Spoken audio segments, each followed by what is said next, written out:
윤석열 대통령이 성공해야 보수 정권 재창출이 가능하고 윤석열 대통령의 성공을 누구보다 바라는 사람이 한동훈 대통령이다. 한동 대통령. 날마다 그 아침 회의, 저녁 회의를 들어가잖아요. 뒷담화가 엄청나게 많습니다. 윤 대통령은 몰랐을 거라 생각돼요. 우리 대통령은 페이퍼를 보시지 않습니다. 예를 들어서 그때 나왔던 원희룡, 나경원, 윤상현 이런 분이 지금 당 대표를 하고 있다고 생각하시려면 우리 국민의힘이 지금 어떤 모습일까요? 너무 평화롭고 좋은 것 같은데. 민주당에서 굉장히 좋겠죠. 지금 국민의힘 현역들한테 엄마가 좋아, 아빠가 좋아 이거 물어보고 있는 거예요. 문제를 맨날 갖고- 아빠가 술 먹고 늦게 들어온다고 어떻게 아빠를 버릴 수 있습니까? 한동훈 대표 이번에 좀 판단 잘못하신 것 같아요. 그냥 이 문제를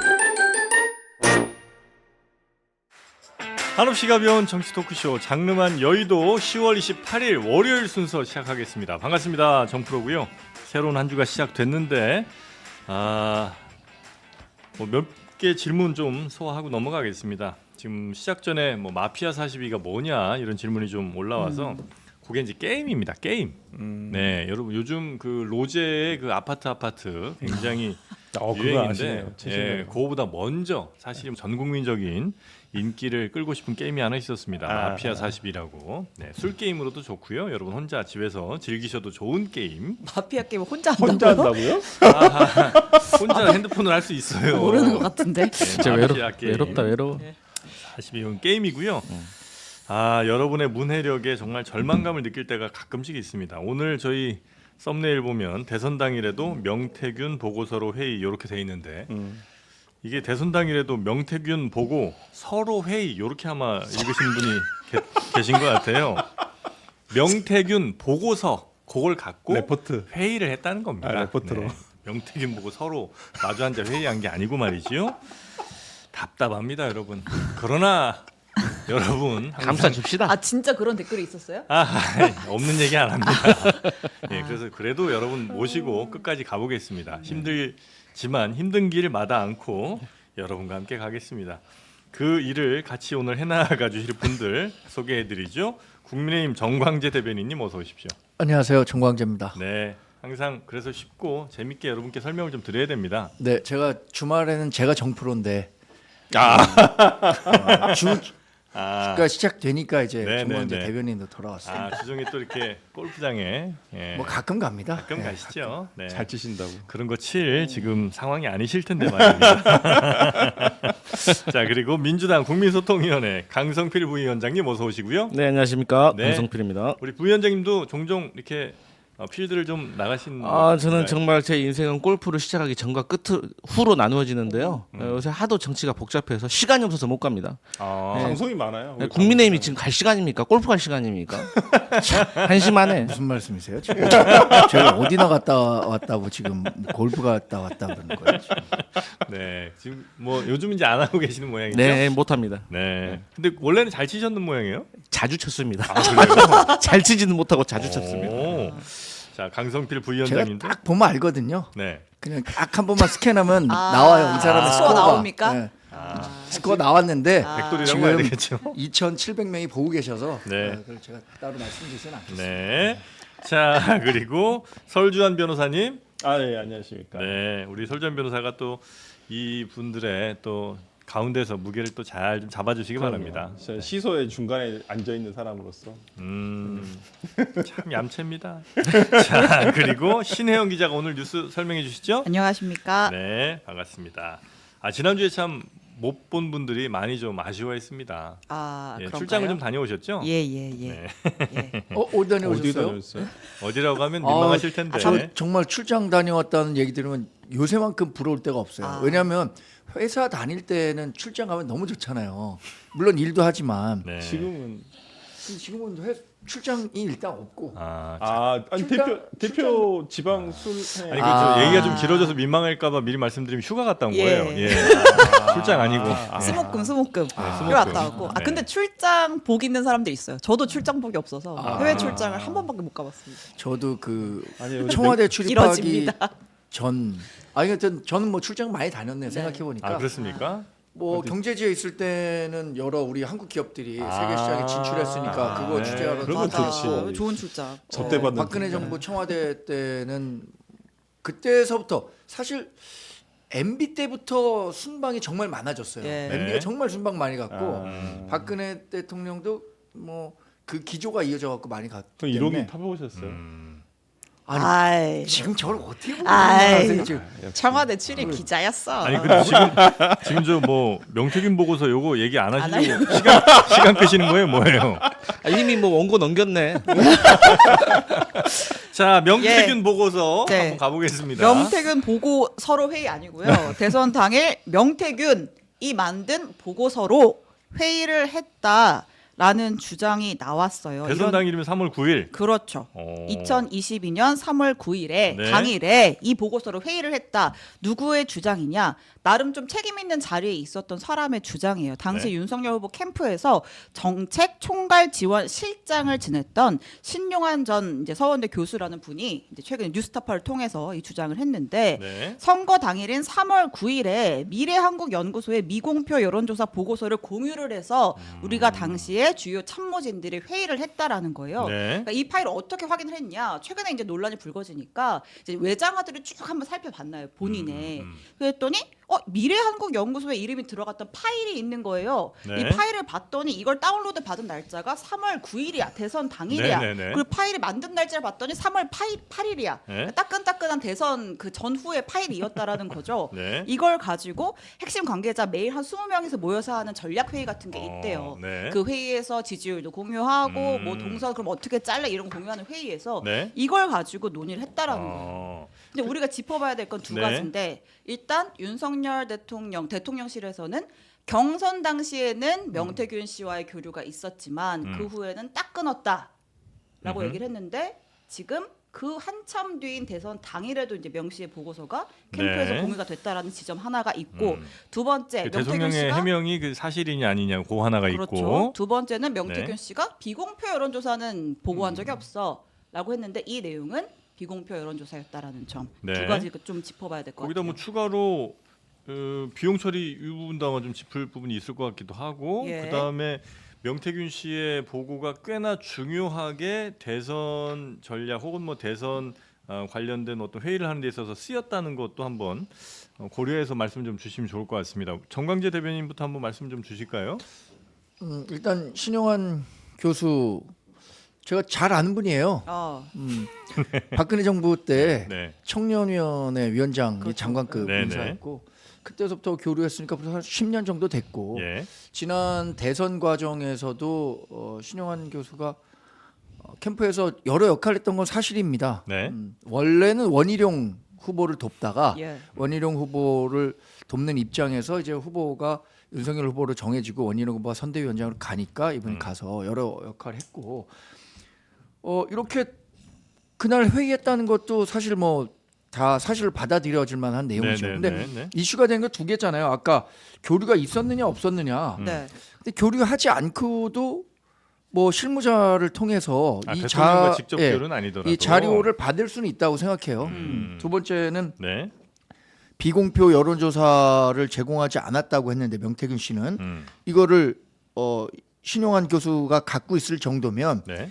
이게 제공했다는 거 아닙니까? 그렇죠. 이건 명태균 씨가 비공표 여론조사 제공 안 했다고 한 것은 명백한 거짓으로 드러나는 셈이죠 지금. 그런데 교류 유무는 저는 판단하기 조금 좀 더 어려울 수 있다. 따져볼 대목이 있다고 생각합니다. 그러니까 명태균 씨의 자료가 명태균이 거짓말을 했을 수는 있으나 하여튼 대선 캠프에서 꽤 중요하게 쓰인 거네요, 그죠? 그렇죠. 그거를 보고 사실 여론조사 여기도 얘기하지만 하나만 봤던 건 아니라는 거잖아요. 네네네네. 다른 데서도 한 여론조사들을 그랬겠죠. 다 네. 보면서 뭐 거기서 나오는 유의미한 차이나 뭐 인투이션을 받은 대로 전략에 옮길 수도 있고 하니까 네, 그 부분이 활용됐을 가능성은 뭐 충분히 높다고 생각합니다. 네, 알겠습니다. 근데 일단 누가 이 회의 석상에서 이 자료를 가지고 논의를 하자 어떤 경로로 여기까지 왔는지 또 지금 좀 불명확한 상황이에요. 그렇죠. 근데 네. 보통 그러니까 이제 신 교수의 주장에 따르면 보통 그런 핵심 참모진 한 20명 안팎 모이는 회의에서는 당시 이제 이철규 의원이나 윤재욱 의원이 주요 자료 데이터를 가지고 와서 안건으로 좀 올렸다라는 거죠. 그러면 명태균 씨가 누구한테 올렸다는 얘기는 아직까지는 그건 없나요? 모르겠는데 네. 어떻게 이 경로가 어떻게 돼서 이게 캠프 회의까지 올라왔는지 모르겠지만 네네. 통상적으로 그랬다는 거고 네. 일단 뭐 두 의원 이철규 의원, 윤재욱 의원은 부인을 하고 있습니다. 네. 우리가 공유한 자료 아니다. 네. 근데 이제 보통 대선 캠프를 보잖아요. 그러면은 이 상황실장이 하는 역할이 뭐냐면 순간순간에 후보를 거의 대신해 가지고 이제 결정을 해주는 자리예요. 우리 쉽게 말해서 가르마를 타주는 거죠. 예. 네. 그러니까 이제 제 생각에는 이 그 신 교수가 윤석열 대통령과의 어떤 이런 직접적인 보고할 정도의 상황은 아니었던 것 같아요. 그런데 날마다 그 아침 회의, 저녁 회의를 들어가잖아요. 그 안에서 많은 얘기를 하고 실질적으로 선거와 관련된 생산적인 얘기보다는 뒷담화가 엄청나게 많습니다. 그러니까 이 보고서를 어디서 중요한 회의에서? 주로 그런 것이 중요해요. 아, 이 그래요? 보고서를 어디서 가져왔는데 내가 봤을 때는 이건 이렇고 저렇고 이런 얘기가 많아요. 그래서 이제 이건 추측입니다만 예. 어쨌든 간에 우리가 이번 보도에서 알게 된 건 뭐냐면 첫 번째 이 어쨌든 캠프에서 정책 파트를 책임지고 있었던 이 신 교수가 가지고 있었던 이 보고서 여론조사 결과 보고서의 파일과 네. 그리고 강혜경 씨 그러니까 명태균 씨와 오랫동안 일을 했고 김영선 전 의원의 회계 책임자였던 이분이 가지고 있는 파일이 동일하다는 거 아니에요. 네. 파일이 동일하다는 거 아니에요. 예, 예. 그러면 어쨌든 간에 명태균 씨가 뭐 윤통이 됐든 뭐 김건희 여사가 됐든 어떤 분을 통해서든지 간에 이게 캠프로 흘러 들어왔고 이거는 제 생각에 이철규 의원이나 윤재욱 의원을 통해 가지고 이 캠프의 전략 단위에 공유가 돼 가지고 거기에 대해서 이 결과를 두고 얘기를 했겠죠. 네. 그러면 이 신 교수란 분은 어떤 역할을 했을 걸로 추정이 되냐? 이분은 정치인이 아니라 교수잖아요. 네. 정책 파트. 이분은 하는 일이 보통의 캠프에서는 교수들이 모든 공약을 다 가지고 있어요. 지역별로 연령별로 다 소트해가지고 가지고 있으면 이분이 간사처럼 배석을 하고 있다가 만약에 야 우리 여론조사에서 뭐 충남 지역의 20대가 지금 취약한데 어떻게 해야 돼? 그러면 이분이 청년과 충남 지역의 공약을 빼가지고 안내를 하는 그러면 그걸 놓고 또 얘기를 하는 이런 네, 역할을 네, 네, 네. 하셨을 거예요. 그렇기 네. 때문에 이 분이 가지고 있던 것과 저는 강혜경 씨가 가지고 있던 이 보고서가 일치하다는 게 상당히 중요한 의미를 가지고 있다. 그렇게 보여집니다. 네, 강혜경 씨의 말한 그것과 이게 일치한다는 거는 매우 중요한 의미가 있다. 그리고 네. 이제 추가적으로 말씀드리면 결론은 명태균 씨가 그러면 어쨌든 이 보고한 내용 결과 보고서는 조작이 된 것인가 안 된 것인가. 아, 그리고 그러면 윤통은 윤석열 대통령 당시 후보는 이 보고서를 활용을 했나 안 했나. 그리고 활용을 했다고 하면 이게 조작된 것인지 알았나 몰랐나. 그리고 보고서 비용은 지불했나 안 했나. 아. 그리고 이 과정 속에서 김건희 여사도 개입이 됐나 안 됐나. 네. 이게 저는 큰 네. 줄거리인 것 아니, 같아요. 미공표면 사실 조작할 이유는 별로 없지 않아요? 있죠. 미공표인데. 제가 전에 말씀드렸잖아요. 기억 안 나세요? 자, 이 미공표가 왜 중요하냐? 내부적으로 보고 나서 이거를 그 명태균 씨 음성에도 나와 있지만 하태경에게 보여줘야 된다고 하잖아요.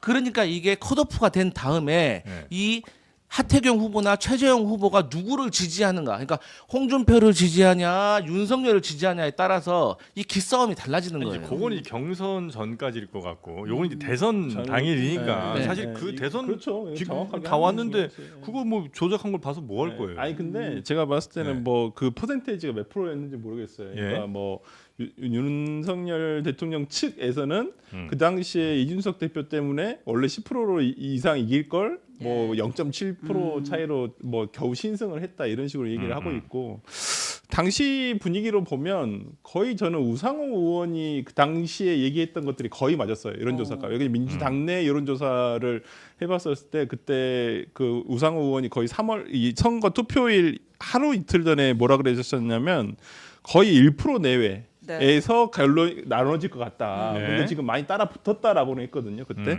그래서 아마 민주당 쪽이 저는 정확하다고 봤고 일단 뭐 그걸 떠나서 지금 명태균 씨 그 미공표형 여론조사가 과연 이 회의에 들어간 건 사실. 네. 일단 밝혀진 것은 기존의 대통령실의 해명과 명태균 씨의 얘기와 이게 전부 다 거짓말이었다는 건 드러났고요. 예. 좀 추가 취재가 돼야 될 부분은 있어요. 어떻게 갔냐? 이 루트가 문제예요. 예. 루트가 그냥 어디서 뭐 윤재욱 윤재욱 의원이나 뭐 이철규 의원이 그냥 어디 누가 줘서 그냥 가져갔다라고 하면 참 밝혀내기는 되게 어려운 부분이고 네.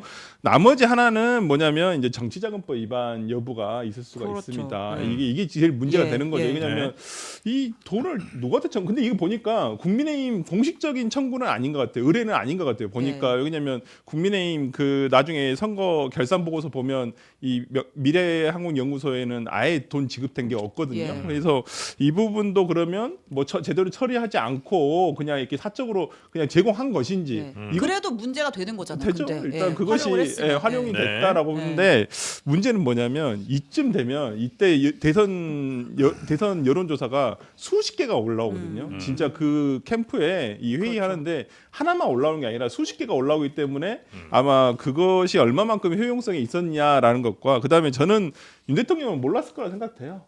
우리 대통령은 페이퍼를 정말요? 보지 않습니다. 아, 근데 절대 종이를 보지 제가 않으세요. 한 가지 추가로 말씀드리고 네. 싶은 게 경선 이후에 비공개 여론조사를 하더라도 쉽게 말해서 그 사전 그 선거운동이 될 수 있어요. 네. 그러니까 어쨌든 전화가 와서 어떤 윤석열이라는 이름 한 번 더 듣는 거하고 안 듣는 거하고 다르단 말이에요. 네. 그렇기 때문에 그것도 문제가 있다는 거예요. 그러니까 비공표라고 해서 무조건 다 조작해도 상관없어, 막 해도 상관 이렇게 되는 게 아닙니다. 네, 맞아요. 두 분 길게 얘기하셨으니까 저도 네네네. 시간 드릴게요.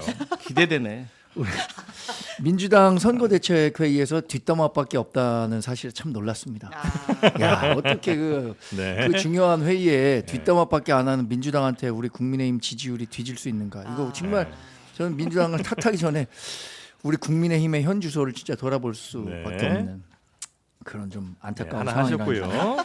그다음 그리고 또한 우리는 현안을 굉장히 심도 있게 논의했어요. 제가 그때는 캠프에 있었지 않고 저는 예, 한동안 예. 캠프에 있었을 때 매일 아침에 이런 회의하면은 예. 그때 메시지를 어떻게 내야 되는지 이런 예. 걸 논의했었다는 거 말씀드리고 요 얘기에 좀 집중해 주시고요. 네, 그리고 또 신용한 네네. 교수는 말이 교수지 네. 정치인이에요. 아. 그 정식 이렇게 교수 활동을 했던 분이 아니라 정치인 커리어를 바탕으로 해서 교수 예. 활동을 하고 계신 분이기 지난 때문에 총선도 본업이 이분이 정치다. 이분이 뭐 정책을 발굴해 갖고 해당 지역에 맞는 정책을 발굴하는 그런 사람은 아니고 정치적인 그 어떤 의사 결정을 하는 데 네. 있어서의 역할을 했던 분이라는 거고 그 앵커께서 우리 저 강 의원님께 지적 잘해 주셨어요. 이 시점에서는 이게 조작된 여론조사 결과를 받아볼 필요가 전혀 없는 상황이에요. 이미 자신이 대통령 후보가 된 상황이고 네네네. 오히려 조금 더 정확하게 알아야 정말 사실에 가까운 걸 알아야 그에 맞는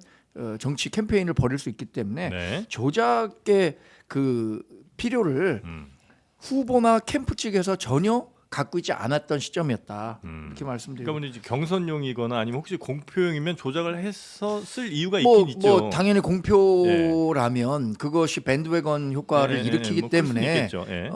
그거는 실정법으로 엄청나게 당연히 그 처벌받겠죠. 처벌받는 그렇죠. 사안이잖아요. 예, 아니 예. 근데 그러나 비용은 김영선 전 의원이 지금 선거 보전금으로 그때 했던 그 비용들 그러니까 네. 지방의회에 나오려고 했던 AUC와 BC로부터 예, 예. 돈을 냈다는 거 아니에요? 네. 그러니까 비용은 어느 정도는 지금 소명이 되고 있는 거죠. 캠프에서 지출된 건 아니고 우리가 모르는 A와 BC라는 그 사람들이 먼저 지불한 이후에 그것을 김영선 전 의원이 선거 보전금으로 보전해줬다. 이게 지금 그 객관적으로 나오는. 근데 그거면 내용이잖아요. 되게 심각한 문제 아닙니까? 그러니까 그건 이전 예. 김영선 전 의원이 굉장히 소명을 여기서 잘 해야죠. 이제 네. 대변인의 네. 전제는 당시 캠프는 몰랐다라는 캠프는 그 전제를 모르고 지금 깔고 김영선 지금 이런 얘기를 하시는 당연히 거죠.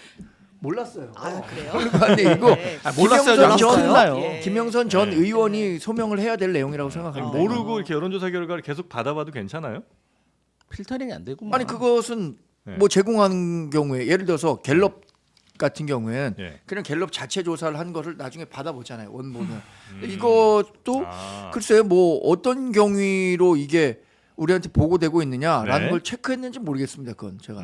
근데 이건 그 아까 강혜경 씨가 이거 모든 여론조사를 다 조작하지는 않았다 그랬거든요. 예. 그리고 네네네. 아까 강성필 소장 아니 저기 부위원장 말씀대로 강혜경 씨가 가지고 있는 파일과 이 신영환 교수가 제공한 파일이 똑같다고 한다면 이거 예. 강혜경 씨가 알 거 아니에요. 본인이 한 것이니까. 그렇죠. 그러니까 네. 조작됐다 안 됐다 여부는 네. 본인이 네. 본인이 네. 밝혀주면 될 것 같고요. 네.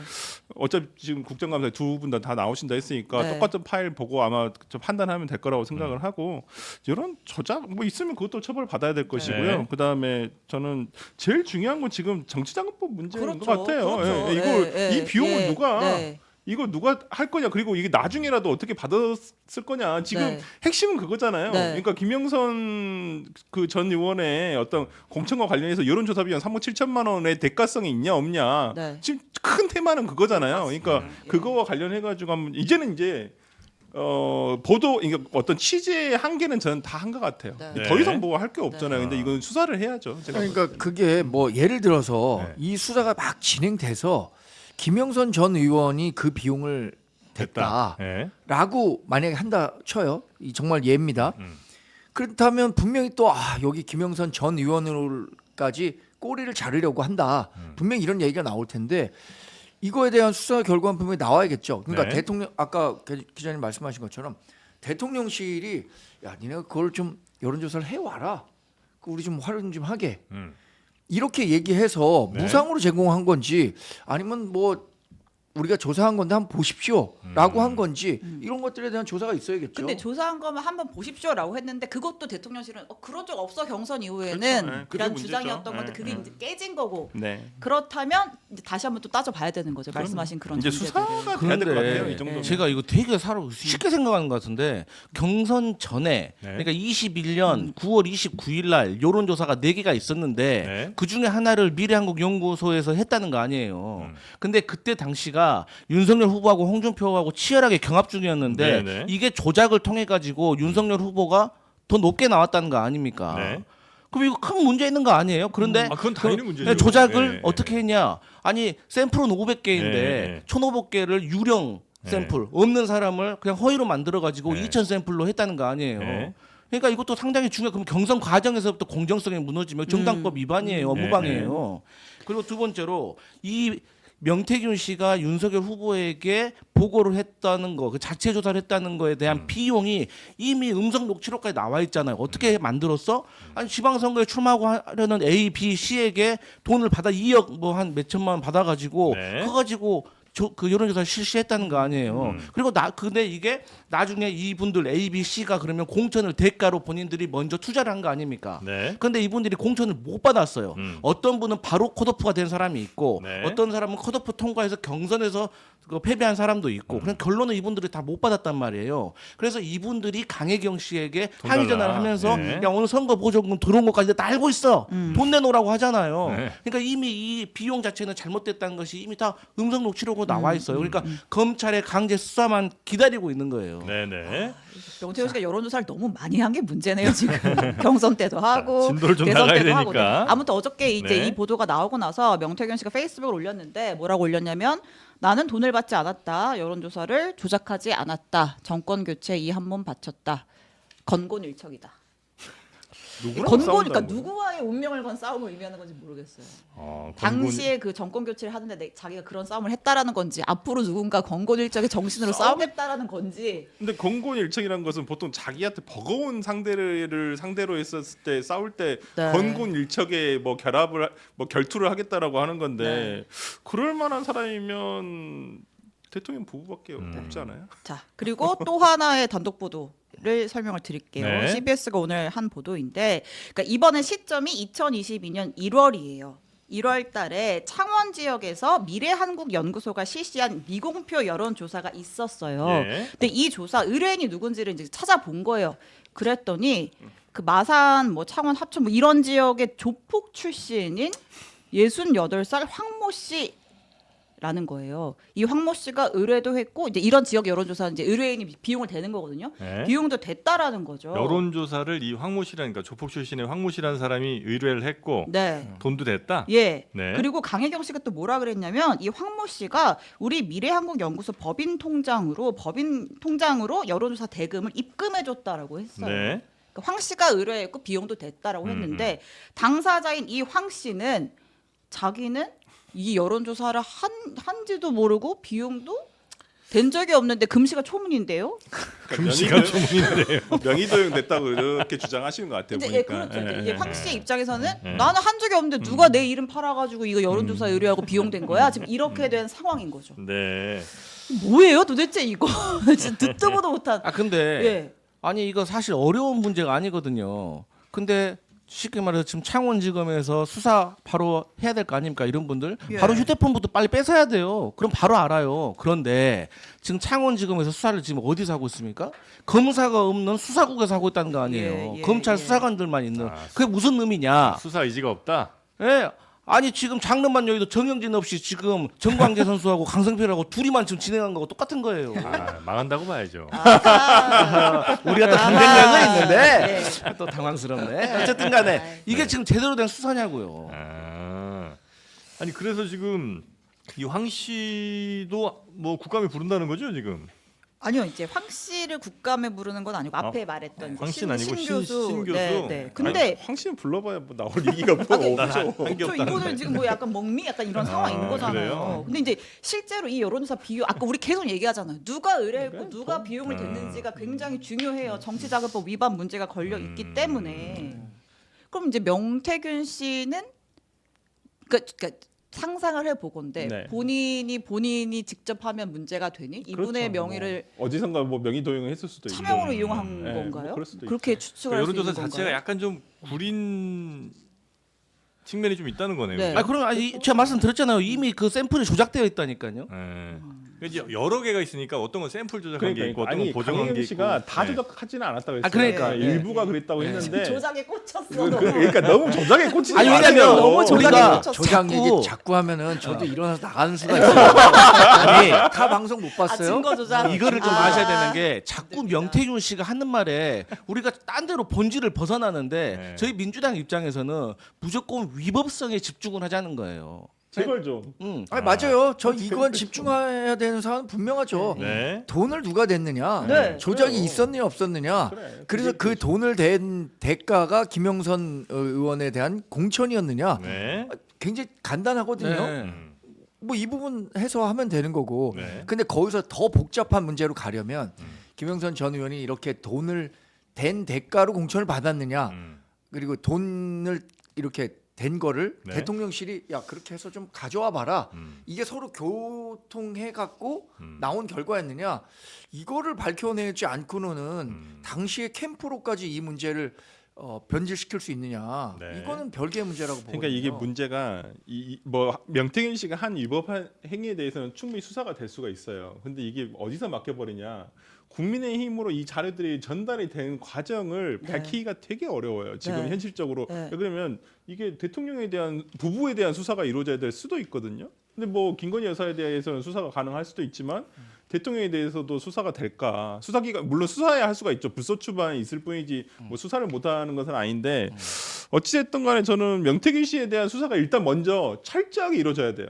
그래서 이 사람이 어떤 가지고 있는 증거라든지 누구랑 뭐 휴대폰 연락을 했다든지 이런 것들이 밝혀진 다음에 네. 그 다음 수사가 이루어져야 되거든요. 근데 지금 하여튼 뭐 일단 기본적인 수사 자체가 아직 이루어지지 않은 것 같아서 조금 빨리 네. 진행되지 않을까 그러니까 이제 싶어요. 여당에서는 좀 수사 결과 나오는 거 보면서 이제 우리가 얘기를 하자는 것 같고 수사 의지가 별로 없다. 왜냐하면 그죠? 네. 지금 명태균 씨가 6개의 휴대폰 가족까지 다 해가지고 6개 휴대폰을 창원지검에 제출했다는 거 아닙니까? 네. 그러면 이 명태균 씨가 그 제출을 한 그 휴대폰 안에 녹취록을 집중을 해봐야 된다는 거예요. 거기에 뭐 이분이 깡통폰을 제출할 수도 있고 네. 아니면은 깡통폰 말고 정말 무슨 내용이 있는 걸 제출했을 수도 있고 어쨌든 명태균 씨는 따로 이 내용은 또 본인이 따로 또 저장을 해놨고 근데 만약에 이 과정 속에서 대통령이라든지 김건희 여사의 음성 녹취가 공개가 된다면은 네. 이거는 말씀하셨던 것처럼 지금 상황보다는 대통령과 김건희 여사에 대한 수사가 불가피해지는 거죠. 알겠습니다. 자 그러면 아무튼 우리 또 그래서 진도를- 어저께 네. 나온 신용환 교수의 주장이 중요한 거예요. 어쨌든 캠프 혹은 윤 후보 측은 이거 보고받은 적 없어, 우리랑 네. 무관한 일이야라고 했지만 캠프 차원에서 논의가 됐다라는 주장이 나왔고 해당 문건이 나왔기 때문에 미공표 여론조사 문건이 나왔기 때문에 이제 그걸 좀 주목해 보면 될 것 네. 같습니다. 예. 자 이제 자 이제 정광재 용산- 대변인 네. 전문 분야로 갈까요? 용산과 지금 네. 거의 아, 전쟁을 선포한 예. 한동훈 대표 쪽 얘기 한번 가볼까요? 아, 한동훈 전쟁 대표가 선포라니요? 그냥 각을 좀 세웠다 이 정도만 할까요? 네, 뭐 다 살기 위해서 하는 이견이라고 했잖아요. 전쟁에서 그거 아니죠. 그렇습니다. 네. 그 얘기를 이제 육성으로 좀 들어보려고 하는데 한동훈 대표가 이제 주말 사이에 2030들 만나는 행사 자리가 있었어요. 청년 자리가 거기서 이제 막 얘기를 하는 거예요. 내가 이제 이견을 많이 낸다고 이제 요새 말들이 많은데 민주당에서는 어려운 일 아니냐, 이견을 내는 거 건강한 거 아니냐, 그리고 내가 대통령한테 반대한다고 그 내가 대통령 개인에 대해서 반대하는 게 아니야라고 하면서 이제 설명을 해요. 네. 들어볼게요. 제가 여러 가지 이 이견을 많이 내고 있죠, 당 대표로서.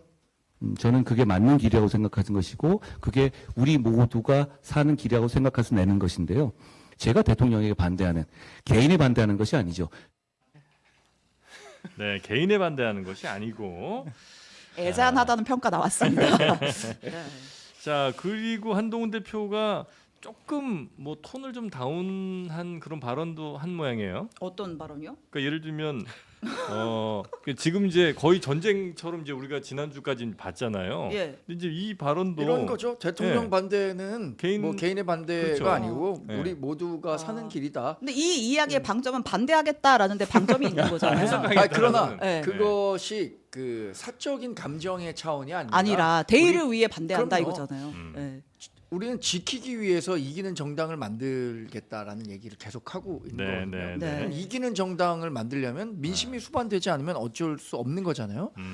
그 민심을 대통령실에 꾸준히 계속해서 지속적으로 전달하고 있는 것은 한동훈 대표고 네. 이것이 밖으로 봤을 때는 뭐 아까 전쟁을 선포했다. 갈등처럼 보이지만 뭐 애잔해 보인다라고 하지만 뭐 애잔해 보인다는 건 아마 대통령이 굉장히 큰 권력을 가진 상태에서 해도 되나마나 한 일들을 자꾸 하다 보니까 애잔하다는 평가를 하시는 것 같은데 네. 그러나 그렇게라도 해야 대통령실이 조금은 변화할 수 있다라고 생각하는 거죠. 대통령도 잘 되고 나도 잘 되는 길이다 그게. 그럼요. 네. 저는 제가 한동훈 그 당대표 캠프에 조인할 때부터 했던 얘기가 지금도 그 항상 같습니다. 윤석열 대통령이 성공해야 보수 정권 재창출이 가능하고 윤석열 대통령의 성공을 누구보다 바라는 사람이 한동훈 대통령이다. 한동훈 대통령. 한동훈 대표다. 그런데 너무하네. 아니 원리가 속마음이 있네요. 속마음이 나오셨네. 사랑받는 데는 이유가 대표가 있습니다. 그런 역할을 하기 위해서 이번에 당 대표 선거에 나와서 당 대표가 된 겁니다. 네. 만약에 한동훈 대표가 당 대표가 아닌 지금의 국민의힘 상황을 한번 상상해 보십시오. 예를 들어서 그때 나왔던 원희룡, 나경원, 윤상현 이런 분이 지금 당 대표를 하고 있다고 생각하시려면 우리 국민의힘이 지금 어떤 모습일까요? 너무 평화롭고 좋을 것 같은데. 민주당에서 굉장히 좋겠죠. 왜냐하면 지지율 15%. 정말 공동묘지의 침묵처럼 그냥 평화롭고 조용하기만 하면 민주당이 다음번 선거 아니면 대선에서 당연히 승리한다고 생각하기 때문에 지금보다 지지율이 더 낮았을까요 그러면? 뭐 제가 단언하진 예. 않겠습니다. 그러나 대통령실을 어떤 식으로든 당이 네. 민심으로 끌어와야 된다는 노력을 하고 있다는 점을 평가하고 있는 거잖아요. 이번 네. 금정구 선거에서 대통령 지지율 20%, 정당 지지율 이제 대통령 지지율이 20% 아닙니다. 27%였습니다. 국정 지지율. 네. 우리 정당 지지율이 한 30 뭐 몇 퍼센트 됐던 것 같고요. 네. 그런데도 62% 득표한 거잖아요. 그것은 대통령실과 우리 당이 변화할 수 있는 마지막 기회를 준 거다. 우린 그렇게 계속 그 인식하고 그런 네. 변화를 만들어 가려고 노력하는 겁니다. 아, 그럼 한동훈 대표는 이제 뭘 하겠다라는 거예요? 한동훈 대표요? 네. 한동훈 3대 대표- 세 가지 요구 대통령 면담에서 제가 하겠습니다. 거절. 지금 특감만 특별감찰관 하겠다는 거잖아요. 하겠다. 근데 이제 특별감찰관. 특감만 하겠다고 했는데 추경호 원내대표가 이거 원내 근데 사안인데 특별감찰관은 제가 생각에는 우리 당이 예. 의견을 모아서 대통령을 설득할 수 있는 충분한 계기가 마련될 거라고 생각합니다. 아. 예상하고 있습니다. 언제요? 빨리 해야 되지 않아요? 의총 열어요? 해야죠. 예. 네. 뭐 의총은 우리 그 한동훈 대표 측이나 친한계 인사들은 좀 일찍 했으면 좋겠다는 예, 거고 예. 이른바 친윤계 인사들은 좀 더 시간을 갖고 하자라고 네. 하는 건데 지금 양측 모두 이걸 표결을 통해서 하겠다는 생각은 제가 알는 바론 그런 생각은 갖고 있지 않습니다. 둘다좀 네. 좋을 게 없다. 예. 두 양측뿐만 아니라 이른바 중간 지대에 있는 50명은 더 그 표결로 가면 안 된다고 얘기하고 있어요. 예. 이 표결로 가면 회색 지대에 있는 그러니까 중간 지대에 있는 분도 어딘가는 선택을 해야 되는데 네. 네. 그 선택을 하는 순간 이 당이 음. 과거와 같은 당은 될 수 없다. 아, 네, 네. 이렇게 분열된다. 그 합의로 위기 갈 의식이 거다. 강하기 때문에 네. 충분한 토론 토의 끝에 합의안이 나올 걸로 예상하고 근데 있습니다. 제가 봤을 때 그 한동훈 대표 주변에 계신 분들 중에서 우리 정강재 대변인 빼놓고는 왜 표결해 자신 있어 다 그런 느낌 아닙니까? 아닙니다. 그렇지 단체방에서도 않아요. 아니, 배현진 그렇지 않아요. 의원이 우린 자신 있다. 그런 분위기가 아니고 그리고 원래 의견이 계속 대립이 되잖아요. 둘 다 물러설 수 없는 상황에 봉착을 네. 했거든요. 근데 결국에 물러설 수 없으면 의원총회 해가지고 셋 중 하나 아닙니까? 첫 번째 박수, 두 번째 거수. 근데 거수도 좀 상황이 안 좋은데 하니까 네. 표결하는 건데 결론은 이게 지금 국민의힘 현역들한테 엄마가 좋아, 아빠가 좋아 이거 물어보고 있는 거예요. 근데 이 근데 문제를 맨날 갖고 아빠가 술 먹고 늦게 들어온다고 어떻게 아빠를 버릴 수 있습니까? 그래서 저는 한동훈 대표 이번에 좀 판단을 잘못하신 것 같아. 이 문제를 가지고 그러니까 아니, 이게 안 이렇게 맞는데. 친윤과 친한이 치킨 게임을 벌일 사안이 아니다. 중간에 중재하려고 하는 많은 사람도 있고 치킨 게임을 하려고 하는 당사자들도 지금 밖에서 봤을 때 표결에 이렇게 생각하시지만 그런 분위기가 아니라는 걸 말씀드리는 근데 거죠. 되게 중요한 문제인 것 같은데 당 내에서는. 네. 근데 특별감찰관 하느냐 마느냐는 야당도 별로 관심 없는 것 같고 뭐 뭐, 국민적 예. 여론 맞아요. 같은 것도 네. 앵커가 정확하게 말씀해 예, 주셨어요. 그렇습니다. 뭐 하든 말든 맞습니다, 맞습니다. 상관이 없는 것 같은데. 그러던지 말던지지. 그렇진 않나요 혹시? 왜 저걸 가지고 목숨 걸고 우리 싸우는지. 당에서는 굉장히 중요한 아, 문제라고 굉장히 생각하고 중요해요. 네, 네. 왜냐하면 그것이 네. 지금 세계의 요구 조건이 전혀 받아들여지지 않는 것으로 인식되는 상황에서 적어도 대통령실이 당에서 제안했었던 것들에 대해서 부응하는 모습을 보이는 게 굉장히 중요하죠. 물론 뭐 민주당에서 생각했을 땐 네. 특검도 아니고 특감이 뭐가 중요하냐 네. 이렇게 생각할 수 있지만 네. 그럼 중요하지 않은 거니까 빨리 우리가 특감을 추천할 경우에 협조해 갖고 같이 국회에서 추천할 수 있도록 해주시면 되죠. 그래요. 근데 민주당은. 제가 봤을 때 이거 될지 모르겠지만 아직 내가 봤을 때 잘 안 될 것 같아요. 네. 근데 어쨌든 간에 만약에 된다면 저희 민주당이 저희는 왜냐 예방적인 조치는 많을수록 좋거든요. 아하, 그래서 네. 민정도 있고 공수처도 있고 거기에 특별 감찰관까지 더해진다고 하면 아무래도 김건희 여사와 관련된 리스크가 조금 더 자제될 수 있기 때문에 저희도 좋다고 생각을 해요. 근데 제가 듣기로는 사실 여당 쪽에서 특별감찰관 구하기도 어려울 겁니다. 왜냐하면 이 특별감찰관을 추천하잖아요. 그럼 어쨌든 국민의힘에서는 여당 쪽 사람 하려고 할 거 아니에요. 네. 그러면 그 사람이 변호사든 법조인이 될 텐데 그러면 윤석열 대통령한테 찍히는 거예요 이제. 근데 윤석열 대통령 임기도 많이 남았고 해서 누구든지 간에 특별감찰관을 가려고 하는 사람 실익이 없어서 사람 찾기도 어렵다는 말들이 있고 네. 그다음에 최근에도 들리는 소문은 그 소문 보면 한동훈 대표가 인적 쇄신을 요구했다고 했잖아요. 예. 윤석열 대통령한테 10년까지 얘기를 하면서. 근데 실질적으로 이분들이 김건희 여사의 인적 쇄신을 요구하는 게 아니라 한동훈 대표를 이렇게 비토하는 사람들을 지금 찝어서 말하는 거 아니야? 이런 또 불만이 있더라고요. 왜냐하면 그 근거로 뭐라고 얘기를 하고 있냐면 아니 김건희 여사 라인이라고 하면 김건희 여사하고 인연이 있고 김건희 여사하고 먼저 알았어야 되는데 네. 그 8명의 몇 명이 사실 여의도 정가에 쫙 다 퍼져 있거든요. 네. 근데 기자들이 많아요. 이분들 중에. 그래서 실질적으로 윤석열 대통령하고 먼저 인연을 맺었는데 이 사람들은 뭐지? 해서 한동훈 대표가 본인을 이렇게 막 그렇게 비토하고 있는 대통령실 사람들을 공격하는 것이 아니야 이런 오해도 있던데. 하여튼 뭐 최근에 저는 던져. 한동훈 대표의 어떤 행보는 네. 거의 그거예요. 저는 느끼는 게 뭐냐면 그 제리 맥과이어라는 영화가 있었잖아요. 예전에. 톰 크루즈 나온 거. 네, 톰 크루즈 네. 나온 영화. 근데 거기서 보면 쿠바 쿠딩 주니어라고 그 미식축구 선수로 나와요. 예, 예. 거기서 이제 할 때 거의 쇼미더머니예요. 쇼미더머니인데 쇼미더훈이에요. 쇼미더훈이 쇼미더훈인데 그러니까 뭔가를 보여달라고 계속 요구를 한단 말이에요. 그러니까 갔다 왔어요. 다 그대로 됐잖아요. 네. 근데 본인은 뭔가를 보여줘야 돼.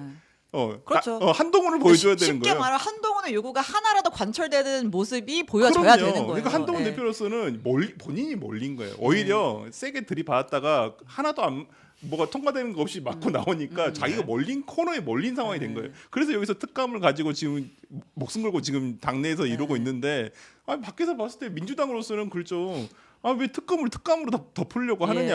예. 아무 의미 없는 짓이다. 그러니까 저는 오히려 지금 한동훈 대표가 해야 될 건 특감으로 가는 방향을 가져가야 되는 거예요. 지금에 와서 특감으로 해가지고 이걸 특감을 뭐 의원총회에서 하자 이건 둘 다 멱살 잡는 거예요. 진짜. 의원총회 근데 어쨌든 의원총회 안건을 올리려면 네. 원내대표가 올려야 되는 거잖아요. 그렇죠. 그럼 이제 그 전에 이제 추경 원내대표랑 뭐 만나서 담판 진단 얘기도 있잖아요. 근데 오늘 뭐 일부 보도에서 오늘 중에 한동훈 대표와 추경호 원내대표가 만난다 예. 이렇게 얘기가 있는데 그것은 보도가 좀 일부 앞서 나간 성격이 있는 것 같고. 아. 네. 근데 저는 그렇게 가까이서 들여다보면 물리적으로 만나고 안 만나고는 정말 상징적인 거고요. 네. 그 밑에 물밑대화가 소통. 굉장히 중요하죠. 네. 그죠. 원내대표실과 뭐 당대표실 불과 뭐 한 옆방이잖아요. 20m, 아, 20m 차이도 안 아, 나는데 대화는 좀 잘 되고 있어요. 안 되잖아요. 아, 야 하면 들릴걸요? 화장실도 같이 써요. 아니 여기서 이렇게 맞아. 뭡니까 물밑대화라는 게 제가 중요하다고 말씀드린 네, 네. 이유는 네. 밖에 공식적인 자리에서 그러면 서로 악수도 안 하고 얼굴 찌푸리고 이럴 수 있는 건 아니잖아요. 예. 그러니까 그런 공식적인 자리에서는 공식적인 그 뭐라 그럴까요? 뭐 애티튜드가 있는 거고 그게 가기 전까지는 물밑에서 잘 조율할 수 있는 노력들이 필요한데 아니, 그런 노력들을 하고 있는 분들이 계시고 아, 네. 그러니까 해야 된다는 건 뭐 당연히 누구나 다 동의할 거고. 그래서 하고 계시냐는 질문에는 아마 하고 있는 걸로 알고 계시다. 두 분이 예. 공식적인 자리에서 오늘 최고위원회에서 만나셨잖아요. 예. 아, 이거 물밑대화 아, 물밑대화 당연히 하고 있죠. 하고 있죠. 네, 하고 있고 네. 그리고 제가 오늘 방송 계속 듣다 보니까 강 의원님이나 우리 네. 설 변호사님이 네. 말씀하시는 네. 국민의힘은 어떻게 해야 된다, 한동훈 네. 대표는 어떻게 해야 된다는 것은 자신들의 이해관계가 바이어스 돼 갖고 그렇게 하는 것이 각자들의 정치적 커리어에 아니 저는 상관없어요. 저는 상관 있어요. 저는 그러니까 그러길 바래요. 아, 뭐 어떻게 희망 섞인 전망을 하고 있다. 아니 지금 자신들의 강 위원장의 표정이 딱 이해관계가 지금 민주당 표정이야. 이해관계가 섞인 꿀잼당. 신났어. 아 그럼 민주당 어떻게 했다는 거야? 그러니까 일단 그 네. 이제 좀 다른 얘기긴 한데 네네네. 특감 뭐 됐고 쇼고 네. 특검 받아 그렇죠. 이거잖아요. 특검이죠. 그죠. 지금 국감 끝나고 11월 14일인가 본회의 때 이거 표결하겠다라는 거잖아요. 네. 근데 뭐 어쨌든 대통령 거부권 행사할 거고 또 네. 똑같은 또 근데 이제 상황이잖아요. 그 전에 이제 그 한동훈 대표하고 또 이재명 대표 만나가지고 아. 우리가 잘 설득을 해야죠. 네. 원래 사실 우리가 13개 일단 쫙 깔아놨는데 네. 우리 또 한 대표를 위해서 너무 우리가 심한 맞춤형으로 표정이. 또 이렇게 좀 범위 조정도 하고 또 그것도 여의치 않다고 하면 상설특검으로 살짝 또 바꿔가지고 우리가 제대로 찌를 수 있도록 우리가 한번 함께 근데 해보자. 만약 이거 네. 받으면 지금 안 그래도 한동훈 대표 같은 경우 대구 가서 뭐 배신자 뭐 이런 이제 아 마음 아팠어요. 목소리가 좀 있는 것 같은데 네. 진짜 배신자 프레임으로 찍힐 가능성이 좀 있지는 않아요? 만약에 특검 받으면 지금 국민의힘 내부에서는 특검을 그렇게 받는다는 것은 네. 상상하기 어렵습니다. 아, 그래요? 아니, 지금 근데 민주당이 지금 어떠한 예상하는- 형식이든. 아 지금 예. 민주당이 아니 그 민주당 안 제기하는 말고 네. 민주당이 제시한 안 중에서 독소 조항이라고 얘기하는 것들에 대해서 조금 빼고. 협의가 돼서 빼면 독소정은 빼야죠. 협상의 여지는 그래서 제가 있다고 지금 여기서 보고 협상 될 있고. 것 같아요, 원내에 느낌이. 있지 않지만 예. 그 특검이라는 것은 우리 당으로서는 지금 받기가 굉장히 어렵다. 진짜 네, 네. 답답한 그리고 건 우리 당이 네. 주도해서 뭐 최상병 특검은 별개의 사안입니다. 왜냐하면 그것은 한동훈 대표가 후보 시절에 얘기를 했었기 때문에. 네. 근데 김건희 여사와 관련한 특검을 우리가 발의한다는 것도 지금으로서는 선택지에는 없지 않을까 생각해 봅니다. 아니 저는 차라리 제3당 있잖아요. 조국혁신당이나 개혁신당이나 거기서 안을 하나 저는 근데 개인적으로는 저번에도 말씀드렸지만 도이치모터 사건은 신속하게 할 수가 있거든요. 상설특검이든 네. 뭐든 왜냐하면 수사가 거의 다 끝나 있어요. 그렇기 때문에 저는 조국혁신당이나 개혁신당에서 오히려 발의를 해서 민주당하고 국민의힘이 거기에 참여를 해서 오히려 이것을 상설특검으로 하든 아니면 뭐 그냥 뭐 개별적인 특검으로 하든 해가지고 도이치모터 사건이라도 빨리 하는 것이 오히려 국민의힘한테는 그게 그 돌파구가 될 수가 있다니까요. 오히려 특검 정국에 되면 대해서 거부권 이후에도 이탈표가 어느 정도 확보. 아니 그러니까 합의를 해가지고 네. 해버리면 거부권도 아, 의미가 없는 애초에? 것이가 애초에 그렇게 근데 가면 그 명분이 한동훈 대표 있으니까. 입장에서는 제가 생각했을 때도 특검법을 못 받을 겁니다. 예. 그렇기 때문에 저희 민주당은 나름대로의 한동훈 대표의 의견을 좀 들어가지고 네. 우리가 13개에서 좀 줄여가지고 이제 정말 그 국민의힘 의원들 중에서 어떤 그 국가를 위해서 양심적으로 이탈을 해주실 분들을 저희는 찾고 있는 거죠. 네. 알겠습니다. 아니, 그렇다면 정말로 도이치모터스 주가 조작과 관련한 불기소에 대한 지금 비판을 네. 엄청나게 많이 네. 하고 있는 거잖아요. 그것만 따로 특검하자는 그런 의견이 민주당 내에서 가능할까요?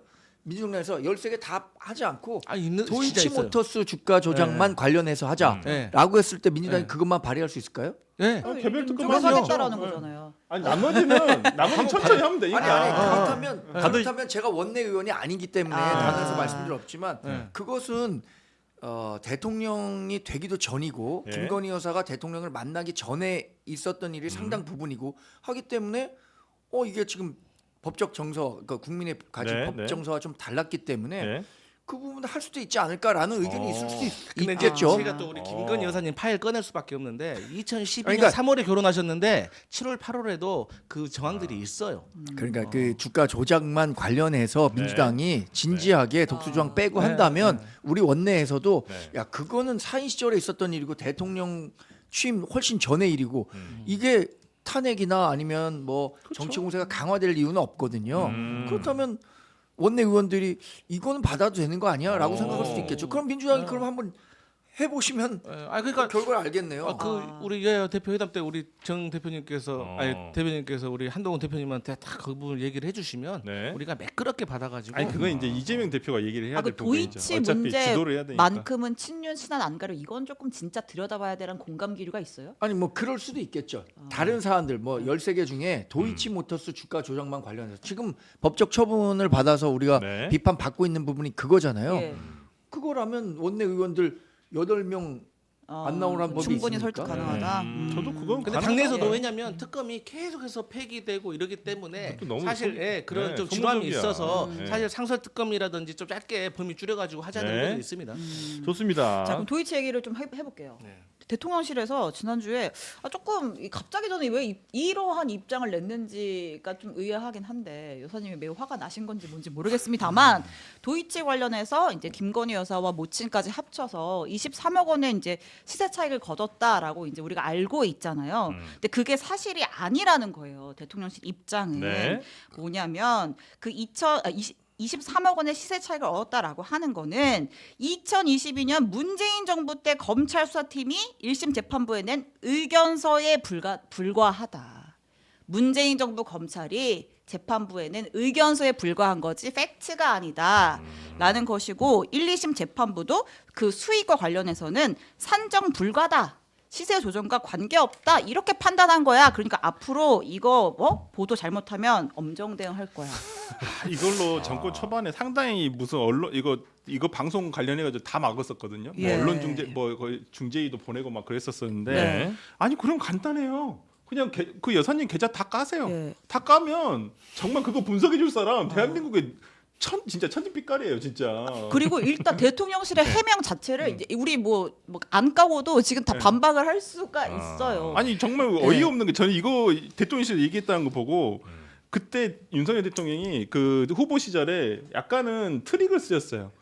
그 앞부분 1차 시기에 관련된 계좌만 공개를 하고 네. 오히려 손해를 봤다. 오히려 4,700만 원. 근데 2차 시기에 대한 계좌는 공개를 안 했어요. 거래 내역을. 네. 그럼 그거 공개하셔야죠. 지금 재판이 문제가 되는 건 1차 시기는 면소 판결이 나버렸어요. 공소시효가 예. 지나버려가지고. 예. 근데 2차 시기에 대해서는 지금 주범과 공범들이 전부 다 처벌을 받았잖아요. 그럼 2차 시기에 관련된 걸 제시를 하셨어야지. 네. 그런 제시도 안 하면서 그게 거짓말이다라고 얘기를 하시면 그건 저는 좀 대통령실에서 왜 이렇게 계속 해명을 하는지 이해가 안 돼요. 말씀하신 것처럼 사실 요즘은 이제 주식 거래라는 게 워낙 다 온라인으로 깔끔하게 돼 있잖아요. 네. 그래서 기간 딱 정하고 수익 딱 계산하면 바로 나오거든요. 금방 종목별로. 나와요, 진짜. 그래서 근데 이제 그 어렵지 않은데. 대통령실에서 말하는 그 네. 환산하는 게 어렵다는 게 이제 그 뭐랄까 저는 이해가 안 가더라고 그 말 자체가. 그러니까 뭐 그러니까 피해를 봤는데 누가 개미들이 예를 들어서 피해를 봤다고 하면 얼마만큼 피해났는지 어떻게 환산을 하냐, 누가 피해 봤는지 불특정 다수이기 때문에 환산이 안 된다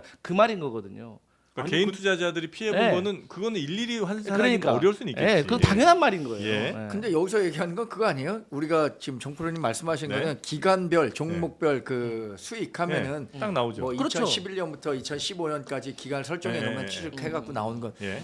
근데 그게 정상적인 주식 거래였는지 주가 조작을 통한 거래였는지 그러니까 차이가 부당이익이 있는 얼마인지 아니지. 환산하기 그러니까 어렵다. 이게 환산하기 어렵다고 아니, 해서, 그러니까 해서 법원이 인정 안 한 거예요. 그 부분은 차치하고 그 부분은 예. 나중에 밝혀져야 될 부분이에요. 네, 그러니까 네.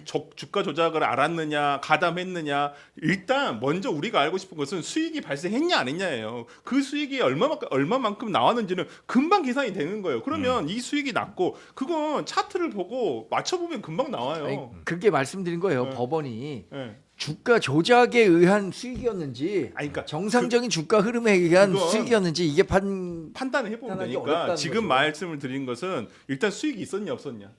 23억이 틀리다고 하면 진짜 수익은 얼마냐? 이걸 얘기를 했었어야죠. 아니 재판부가 판단을 안 해요. 그러니까 안 했죠, 김건희 여사의 당연히. 수익에 대해서는 정보 왜냐 사실이 기소가 아니니까. 안 됐으니까 그렇지. 그러니까 안 됐는데 왜 대통령실은 재판부가 그걸 부정한 것처럼 얘기를 하느냐라는 거죠. 그러니까 재판부에서는 판단할 수 없으니까 안 한 건데 그렇죠. 기소가 네. 안 됐으니까. 그리고 근데 거기에 뭐 산정이 어렵다라고 한 네. 거는 이게 주가 조작 과정의 부당이익의 양이 얼마인지 그런 얘기는 맞는데 애초에 여사의 수익에 대해서는 판단을 안 하는데 왜 대통령실은 이미 재판부가 판단할 수 없다라고 했어라고 단정을 하고 입장을 내냐는 진짜 나는 지점인 메시지 거고. 잘못 낸다고 생각하는 게 명태균 건도 마찬가지고 지금 건도 마찬가지고 왜 자기들이 나서가지고 확인도 했는지 안 했는지 모르겠지만은 이게 나중에 다시 다 밝혀지면 이것도 어떻게 또 해명 거짓 해명이 되는 거잖아요. 그러니까 좀 답답해. 좀 그래서 그다음에 이런 이제- 이런 것들을 바꾸자고 한동훈 대표가 이제 강력하게 얘기하는 정말 거죠 지금. 말씀하시네.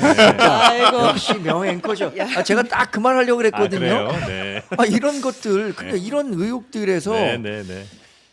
당을 김건희 여사 리스크로부터 분리하고 네. 대통령실도 아하. 김건희 여사 리스크로부터 분리를 하는 게 중요해요. 네. 지금 국정 지지율 조사 중에 부정평가 1위가 김건희 여사 관련 네, 리스크가 그렇죠. 1위로 올라왔다는 거 네, 아닙니까? 네. 그럼 그 부분을 덜어내고 당도 그 부분에서 분리됐을 때 네. 훨씬 더 자유롭게 날아다닐 수가 있어요. 네. 지금 날아다니지 못하게 족쇄가 쳐져 진짜 있는 우리 거거든요. 여사님은 돋보이고 싶었는데 결국 원인 제공 1위로 지금 돋보이시고 계셔서 자 그리고 대통령 아무튼 하나만 더 예, 이제 예. 반박을 하자면 대통령의 입장을 그러니까 예. 사실관계 때문에 반박을 하는 예, 예. 거예요. 그러니까 이제 문재인 정부 수사팀이 낸 의견서에 불과하다라고 했는데 그러니까 한국거래소에 그 의뢰를 한 거는 문재인 정부 시절이에요. 근데 이제 그거 다 받아가지고 재판부에 그 검찰의 의견서가 제출된 시점은 윤석열 정부 출범 7개월 뒤입니다.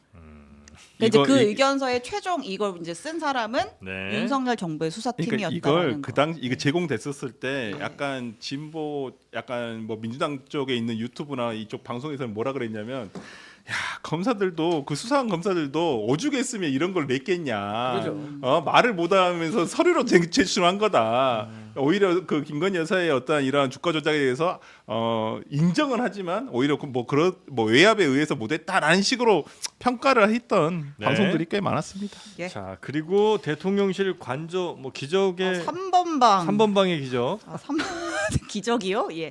아무튼 관저에 3번 방이란 게 있나 이게 뭐예요, 본데 도대체? 이게 이제 지난주에 있었던 법사위 감사원 국정감사 때 도마에 올랐어요. 예. 그러니까 민주당에서 그 이제 이전한 새 관사에 김건희 여사 관련 호화 시설이 있다 이런 의혹을 제기하는 거예요. 네. 그 안에 뭐 사우나도 있고 드레스룸도 만들고 뭐 했는데 그 안에 뭐 아주 호화스럽게 지어진 3번 방이라고 있다는데 그게 맞습니까? 그게 감사원 회의 보고서에 있다라는 게 맞습니까? 이렇게 질의를 했어요. 네. 근데 이제 감사원장은 이제 회의 보고서는 이제 공개할 수가 없다라고 했는데 대통령실이 이제 입장을 냈죠. 그 3번 방이라고 하는 게 호화 시설이 있는 게 아니고 원래 있었던 거고 외교부 장관 공간일 때부터 화분 같은 거 보관하는 유리 온실이다. 그다음에 뭐 사우나, 드레스룸은 청와대 관저 때보다 작고 사우나는 없어. 뭐 이렇게 된 상황입니다. 예. 근거 없는 얘기다. 예, 근거 없는 얘기다. 다음 주장을 대통령이 했어요. 확인해 줄 근데 수밖에 이제 없는. 예. 뭐 이거는 이런 알 문제가 수가 있습니다. 없죠. 이게 예. 민주당 감사위원들, 법사위원들이 이제 갔잖아요 감사원에. 예. 그래가지고 그러면은 회의록을 공개해라. 근데 이제 공개를 못 한다는 거 아니겠습니까? 예. 근데 저희 민주당에서 찾아보니까 과거에 공개한 사례가 있습니다. 음. 그리고 과거에 공개를 안 하면은 어떤 방식을 취하냐면 감사위원들에게 모든 걸 비공개, 쉽게 말해서 오프 더 레코드를 전제로 보여줍니다. 그렇죠. 그거는 정보위에서 맨날 있는 예. 일이에요. 네. 근데 그것조차도 안 하겠다는 것. 그리고 조은석 감사위원이 본인의 방으로 오면 본인이 당시 회의를 하면서 있었던 얘기에 대해서 알려준다는 거 아닙니까? 예. 이게 밖에서 하면 또 위법이 될 수가 있더라고요. 네. 그래서 그 사람 방으로 가려고 하는데 감사원 사무총장이 필사적으로 막은 거 아니겠어요? 예. 최대량 아니, 총장이. 아니 진짜 너무 눈 가리고 아웅인 것 같아요. 이거 정권 끝나면 안 밝혀질 것 같아요. 다 밝혀지고 오히려 그 감사위원들 다 처벌받습니다. 그러니까요. 진짜. 왜 그러신지 이해가 안 나요. 자 하여튼 뭐이 대변인 왜 말씀 아니 저는 골똘한 그 모습으로. 대통령실에서 밝힌 거 네. 사우나도 없다, 네. 호화 시설 없다. 이게 대통령실 공식 입장이니까 맞습니다. 제가 그것에 대해서 아. 사실관계도 모르고 네. 제가 관저에 가봤겠습니까, 뭐 했겠습니까? 거기 사우나가 네. 있는지 없는지 모르는데 뭐 이거 특별히 코멘트할 그 사안이 없어요. 네네네. 대통령실이 밝힌 거 이상도 이하도 아닙니다. 제가 갖고 있는 생각. 네. 저는 그래도 이번에는 약간 좀 신뢰를 해볼까 하는 거는 관저 의혹이 되게 많았잖아요. 그러니까 네. 대통령실이 진짜 한 마디도 안 했거든요. 네. 근데 이거는 하여튼 뭐 사우나는 없나 봐요. 예. 자 그리고 진짜 이거 심각한 문제인데 예. 지금 북한군 5천 명 정도가 러시아의 쿠르스크 예, 접경지 요리 좀 모였다고 쿠르스크에 하죠. 5천 명이 집결이 됐고 곧 이제 전투 최전선에 투입이 될 수 있다라는 네. 보도가 나왔죠. 이게 뭐 처음에는 무슨 뭐 폭풍 부대, 뭐 최정예 부대 했는데 뭐 알고 봤더니 뭐 한 10대, 20대 뭐 어린 친구들이라는 거고, 그럼 이제 실전에 투입됐을 때 사상자가 매우 클 수 있다. 네. 뭐 이런 전망들이 나오고 있죠. 일단 쿠르스크라고 하면은 여기가 이제 우크라이나가 계속 돈바스 지역에 이렇게 밀리다가 러시아 영토 내에 있는 곳을 이제 들어간 거죠. 네. 우크라이나가. 그래서 지금 우크라이나가 약간 좀 점령하고 있는 조금 좁은 지역인데 네. 여기에 먼저 북한군이 아마 가는 것 같다는 이런 분석이 나온 거고요. 예. 근데 이렇게 돼서 만약에 우크라이나 군과 북한 군이 전투병으로서 서로 부딪히게 되면 이거 영향은 그냥 단순한 뭐 전투 정도가 아니지 않겠습니까? 그럼요. 예. 이게 그래서 처음 그 북한군이 이쪽으로 파병된다는 보도가 나왔을 때 어느 그 뉴스에선가 3차 세계 대전의 예. 서막이 될 수도 있다. 예. 이렇게 얘기를 했어요. 왜냐면 세계 대전이라는 것은 국지전 두 나라 국가 간에 싸우는 것이 아니라 여러 국가들이 한꺼번에 전쟁을 벌이는 상황이 되는 건데 네. 굉장히 우려할 만한 상황이고 지금 이 북한의 러시아 파병으로 얻을 수 있는 북한의 경제적 군사적 효과가 엄청납니다. 네. 우리가 생각하는 거 이상이에요. 첫 번째는 경제적으로는 지금 국제사회 뭐 그 북한과 교류가 다 금지돼 있기 때문에 자금들이 다 들어갈 수가 없는데 합법적으로 합법뿐 아니지만 러시아의 외화가 북한에 그렇게 많이 들어갈 수 있다는 것이고 또 러시아가 가진 군사적 고도 기술, 뭐 ICBM의 재진입 기술이라든가 네. 핵추진 항모함 또 뭐 이런 것들 이런 것들을 통해서 북한의 군사적 능력이 고도화될 수 있다는 측면에서 한반도의 이 지정학적 리스크를 훨씬 더 높일 수밖에 없는 네. 중차대한 문제죠. 예. 그래서 우리 오늘 최고위원회에서도 그런 얘기 나왔지만 이것과 관련해서 뭐 박지원 의원 같은 경우에는 러시아와 북한이 친해질 수밖에 없도록 우리가 만들었다 이렇게 얘기를 하고 있는데 그게 아니라 북한에 대해서 먼저 민주당은 어떤 입장이냐 북한의 러시아 파병에 대해서 네. 북한을 먼저 비난할 생각을 해야 되는 거 아니냐라고 강도 높게 비판하고 있습니다. 네, 네, 네. 아니 근데 네. 저희 그 민주당도 당연히 북한인이 그 러시아에 파병하는 거에 대해서 반대하죠. 좋아할 사람 누가 있겠습니까? 그런데 오히려 이런 상황에서 국민의힘 한기호 신원식 국방부 안보실장에게 예? 우크라이나하고 얘기가 좀 된다면 협조를 좀 구해서 북한군을 좀 타격을 해가지고 예. 이걸 가지고 심리전에 이용하자. 문자가 정말 포착이 됐죠. 예, 이건 텔레그램. 그래도 우리가 같은 이제 동포인데 그래도 어린 친구들인데 이런 얘기를 할 수 있다는 게 좀 맞는 건가? 그에 앞서서 어린 친구들을 그렇게 사지로 몰아넣는 김정은 정권에 대한 규탄이 먼저 돼야 된다 이거죠. 민주당은 그 당연 기본 옵션이고요. 지금 뭐가 구체적으로 뭐 나왔습니까? 민주당에서 뭐라고 아니 얘기하는 우리 게 얘기 많이 하고 공식 있어요. 네. 개헌 맵이래요. 개헌 맵이. 예. 네, 그 근데 이 개헌까지 문자는 네. 어떻게 생각하세요? 한규호 의원의 이 뭐 문자는? 개인적으로 부적절하다고 생각합니다. 예. 아무리 이분이 저 그 군인 출신이고 네. 신원식 장관도 군 후배고 하기 때문에 네. 야 이런 방안도 있는 거 아니야?라고 생각해서 뭐 보냈지만 적절한 문자였다고 생각하진 않아요. 네, 그러니까 네, 네. 저는 뭐 다른 걸 떠나서 뭐 우리 동포니 뭐 어쩌니 뭐 이런 걸 다 떠나서 네. 일단 그 북한에 대한 어떤 그 공격이 개시가 되어서 피해가 발생을 하게 되고 그러면 또 추가적으로 또 인원들이 더 가게 될 것이고 이게 그럼 전쟁이 안 끝나요. 일단 예. 전쟁 자체가 빨리 끝나야 한다는 전제에서는 제3의 세력들이 개입이 안 돼야 한다는 거예요. 북한이 개입이 되게 되면 나토에서도 또 파병이 갈 수도 있는 것이고 그렇기 때문에 그러면 전쟁이 끝나질 않고 계속 질질 끌린단 말이에요. 근데 네. 그런 면에서라면 뭐 공격을 해달라 어째달라 이건 저는 부적절하다 봅니다. 이건 자체가 뭐 북한에 대한 뭐 동포 의식이니 이건 다 떠나서 그래서 일단 전쟁을 빨리 마무리 지한다는 선에서도 봤을 때도 좀 전 부적절했다고 보고 또 이것을 북한에 대한 심리전으로 이용하자. 이용하겠다라는 예. 것도 솔직히 좀 그렇게 좀 우크라이나 군인다운 정부가 생각밖에는 안 들어요. 우리가 이거 요청한다고 해서 이대로 하겠습니까? 설마 우크라이나 아니, 그러면- 정부도 전술 전략이 다 있는데 아니, 요청 일부러 들어줄 또 우리가 우리도 뭐 줘야 요청한다고. 되니까 문제지. 근데 이것도 좀 부적절한 문자인데 이걸 보고 또 또 우리 계엄 얘기가 또 나오고 있습니다. 계엄하면 또 이분 얘기를 하지 않았어요. 호가 계엄 김민석 수석 계엄 최고위원님께서 이러한 문자는 국제전의 단초를 열고 우크라이나의 불길을 서울로 옮기고자 획책한 계엄 예비 음모다. 네, 라고 이분이 몇 달 전에 이제 계엄 얘기를 계속 좀 하다가 네. 조금 잠잠해지나 싶었는데 하여튼 뭐가 있긴 있다는 얘기는 계속 하다가 이제 좀 잠잠해진 것 같은데 네. 다시 이걸로 이제 계엄 얘기를 그러니까 이게 모두가 다 의원들도 다 자기 주특기가 있는 거거든요. 그래서 우리 김민석 의원께서는 상당히 이제 이 계엄에 대해서 예민하신 분입니다. 네. 이 부분을 좀 우리가 알고 가셔야 되고 네. 이제 뭐 우리 민주당 쪽에서 좀 들리는 말에 따르면 네. 이 이스라엘 네타냐후 총리 네. 이분이 본인의 정권을 유지하기 위해서 예. 계속 이란을 공격을 하잖아요. 예. 그러니까 우리가 이런 것들에 대해서 그냥 내버려 그냥 아 그런가 보다 할 수는 없는 거예요. 그러니까 항상 위험성에 대해서 우리가 경고를 하는 거예요. 우리가 이렇게 네. 경고를 했기 때문에 그렇게 못할 겁니다 아마. 근데 저는 그- 이번 문자 이대로 진짜 되면 진짜 북한군 공격을 하고 우리나라에서 뭔가 국제전쟁 벌어진다면 진짜 그때는 이거는 지난번에 했던 것보다 훨씬 가능성이 있는 아니 근데 계엄. 우리가 일반적으로 A에서 A, B, C, D에서 G까지 가려면 B서부터 XTR 뭐 이게 여기까지 이런 과정이 있어야 예. 되는데 네. 우리 김계엄 선생님께서 그냥 바로 A에서 Z로 가버리니까 맞아요.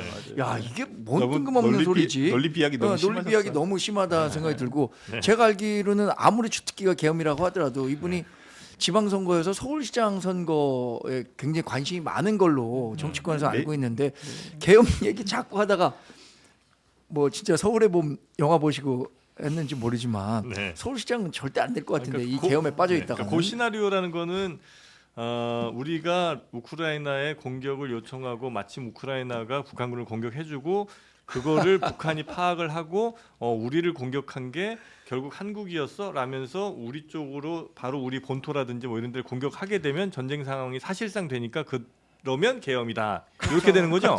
근데 이제 ABCD. 그런 상황이 이렇게 딱 벌어졌을 때 계엄에 필요한 주요 직책들의 충암고들이 포진해 있다. 아유, 근데 그리고 이제 이게 상황이라는 게요. 네. 평소에 이성적일 때는 그런 일이 안 일어납니다. 음. 근데 가장 무서운 게 돌발 상황. 네. 돌발 상황이면 허둥허둥 되다가 갑자기 옆에서 카카 이렇게 하시면 이러면 또 그런데 아니, 그런 돌발 카카요? 상황 특히 북한과 관련한 돌발 상황이 발생했을 때 계엄 나오는 거 계엄령이 발효되는 거 네. 그거는 아마 국민들도 지지할 겁니다.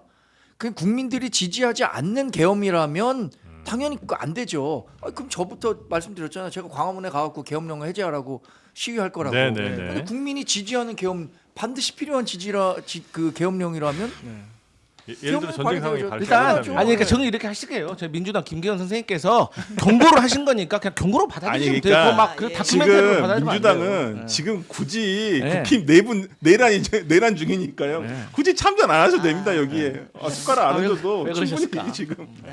경고다. 네, 경고. 경고다. 경고다. 견제, 경고다. 경고. 그러지 말라는. 그럼요. 근데 저번에 장르만에 경고라고 하는데 나오셔가지고 이것을 다른 말로 뭐라 그러는지 아세요?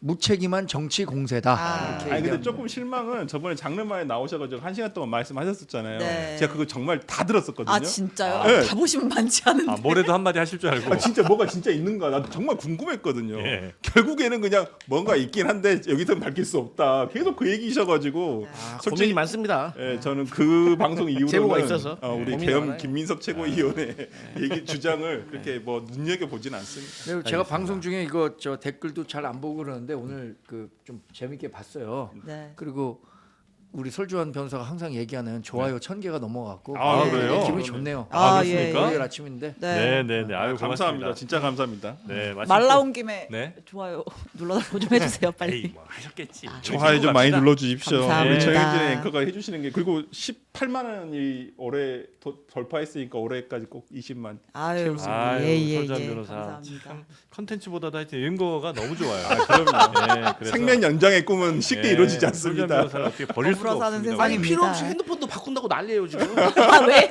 인터넷 바꾼대 막 인터넷 바꾸고. 아 인터넷을 애절하다. 바꾸고 핸드폰을 바꾸는 이유는 뭐죠? 맞습니다. 인터넷 맞습니다. 바꿀 때 인터넷 비교원 때문에 예, 그렇습니다. 인터넷 비교원 48만 원에 인터넷 교체 시 혜택 그리고 핸드폰에 유심칩만 바꿔도 30만 원, 정수기 바꾸면 또 30만 원에서 도합 108만 원의 혜택을 여러분이 가져가실 수 있는 거 그냥 놓여져 있는 겁니다. 아니 저 캘리포니아에 금광이 있는데 왜 금을 캐러 가지 않는 거죠, 여러분? 자, 그렇네요. 이미 108만 원 여러분께 열려 있습니다. 집에서 놀고 있는 인터넷, 집에서 놀고 있는 유심, 정수기들 빨리빨리 바꿔서 여러분의 통장에 꽂아버리시기 바랍니다. 자, 인터넷 비교원 1670에 2571로 꼭 전화를 1670-257 네. 해요. 장르만 여의도 말씀하시면 더 많은 추가 사은품도 드립니다. 인터넷 비교원과 여러분의 행복한 삶을 꾸려 나가시고요. 오늘 함께해 주신 세 분은 여기서 좀 보내드릴까요? 네, 고맙습니다. 고생 많으셨습니다. 감사합니다. 네.